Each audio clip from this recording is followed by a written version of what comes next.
There's gold in these here woods.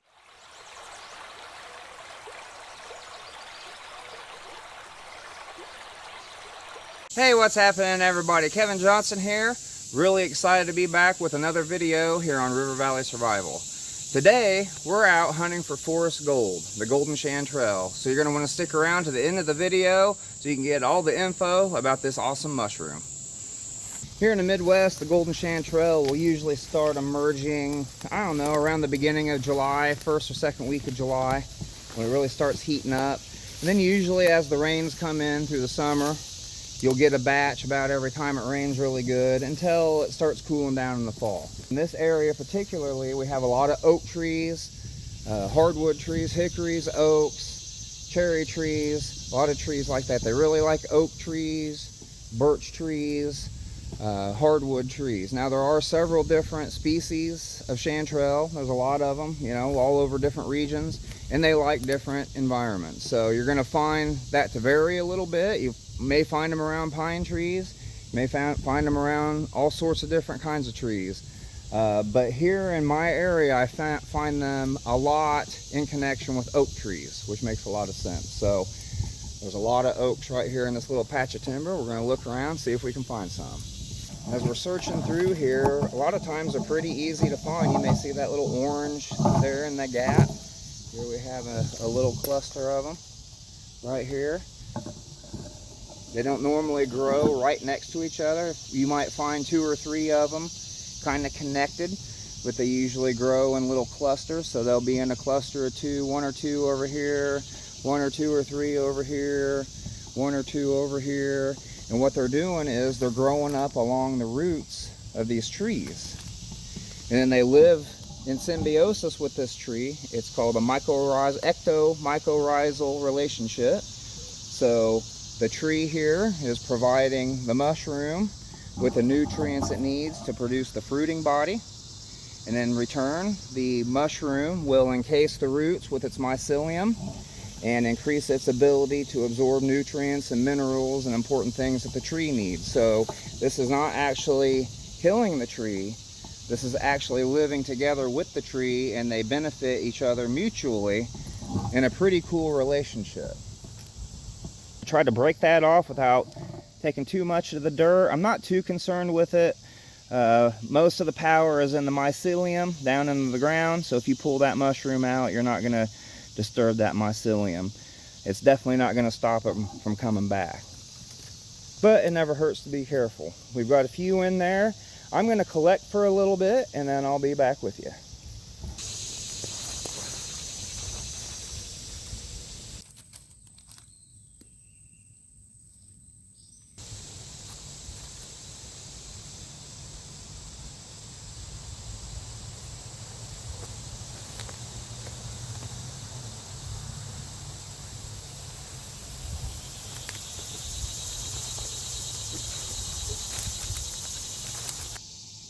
Now you can see here the color of the golden chanterelle. We got that nice yellow golden color, kind of funnel shape. They can vary in shape. Some can be kind of button shape. They can be irregular, kind of umbrella shape sometimes. You're going to have the false gills here, and we're going to explain that more here in a little bit. The color can vary. It can be a little bit more pale or a little bit more orange. But as far as dangerous lookalikes, just look up the false chanterelle and the jack-o'-lantern. And those are the main two that get confused with this mushroom.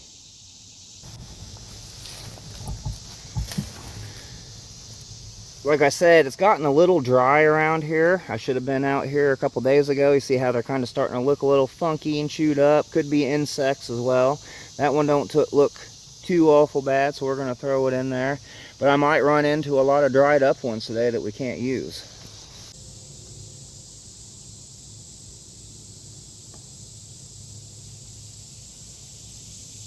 While I was out looking for our forest gold, our golden chanterelles, I was fortunate enough to find this mushroom here.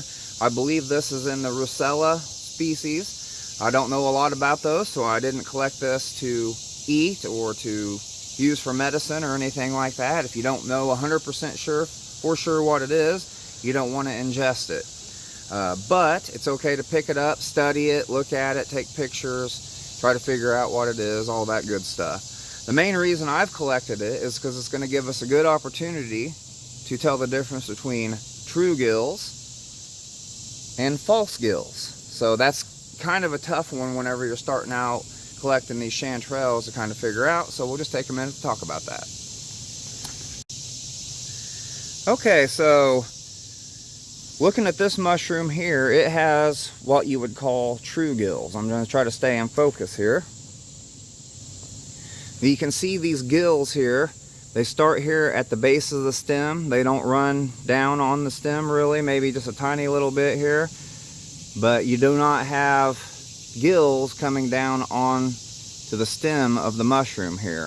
They're also very pronounced. Like I said, you bring your finger across them, they kind of move like this. See that? They break off easily. See them flying off there as I mess with them. So those are your true gills. They're going to be really pronounced, deep.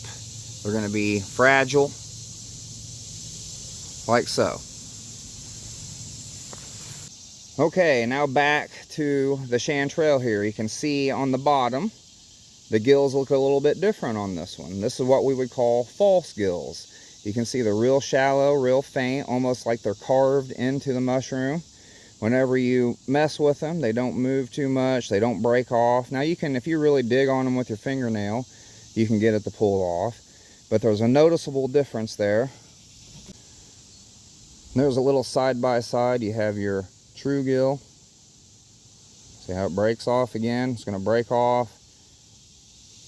And there's your false gill. Very faint, almost like it's carved into the mushroom. You can see it's drying up, and I'm running into a lot of this. A lot of, they're way past their prime, and they're already turning back into soil. But we're still finding some good fresh ones here and there.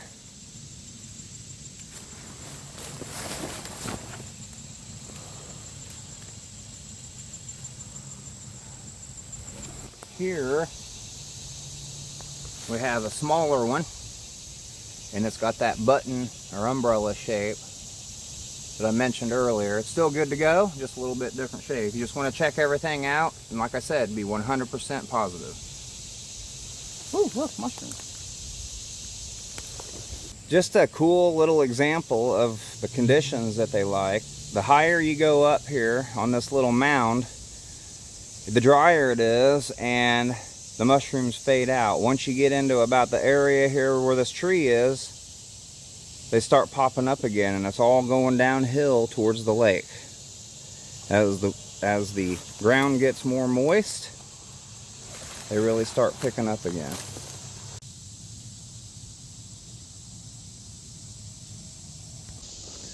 So I am on my way kind of to some of the lower lying areas, see if we can have some better luck. I found a few little clusters, but we're just not finding a whole lot. I've waited a little bit too long, and it's just a little too dry. So here's a beautiful chanterelle here with a little nub growing up beside it. We're going to harvest the bigger one, and then we're going to leave the little nub behind. In this area of the park here, we have a lot of wild ginger, bloodroot, jewelweed just a little bit down from us, and that tells me with those plants that this ground here is a little bit more moist. So I've kind of seeked out the lower lying areas, looking for the ground that's holding the last bit of moisture. And right when I got up here, I found right on the edge of the trail a nice little group of fresh chanterelles. So I might be on the right track here. And you'll notice that usually whenever I grab some here, I'll always leave one or two behind. These are small. I'll leave them little buttons there, and we'll move on. So moving downhill, while it seems like a foolproof plan, may not be the best course of action, because as the plants change, that means the composition of the soil is changing as well. So maybe that means the trees will be different, the soil will be different, and not host the same qualities that the mushrooms need to produce. So, you know, we'll look around here a little bit. It doesn't really seem like I'm running into any more chanterelles down here. So we'll do a quick scout around the area, see what we find, and we will report back, Captain. So didn't have a whole lot of luck down there on the low ground. We'll head back up here to the mid ground and see if we have any luck there.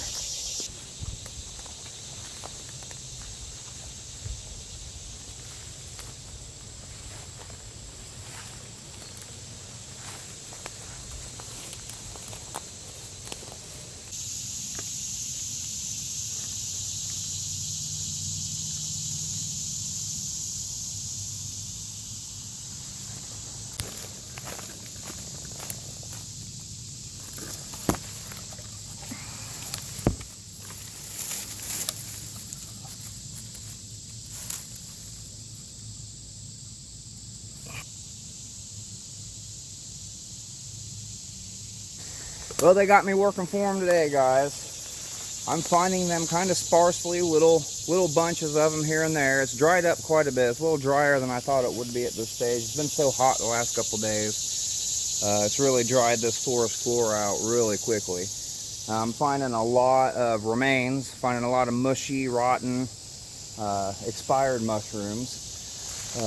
But I'm finding little clusters here and there, and it's kind of keeping me going here as I go. So we'll go a little bit longer and we'll take what we can get.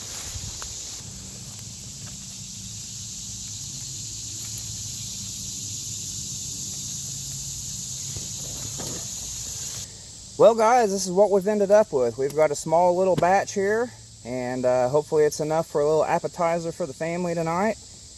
Well, I was really hoping to gather up a big bunch so I'd have plenty left over to take out tomorrow to camp and show you guys how I cook those up, but that's okay. It's how it goes sometimes. If I was in a survival situation, I'd be more than happy with my batch of chanterelles, and the family's going to enjoy them tonight. Next time it rains good, I'll come out, gather a big old bunch of them, and promise I'll take you out to camp and show you how I cook them up. Until then, you can keep up with us on social media over at River Valley Survival on Facebook and Instagram. And I'd really appreciate you liking the video, sharing it with your friends, and if you haven't already, subscribe to our channel and make sure you hit that notification bell so you're notified of future videos. This is Kevin Johnson from River Valley Survival, and I want you to do a few things for me, if you would. Be safe, have fun, get your family out in them woods. See you later, y'all.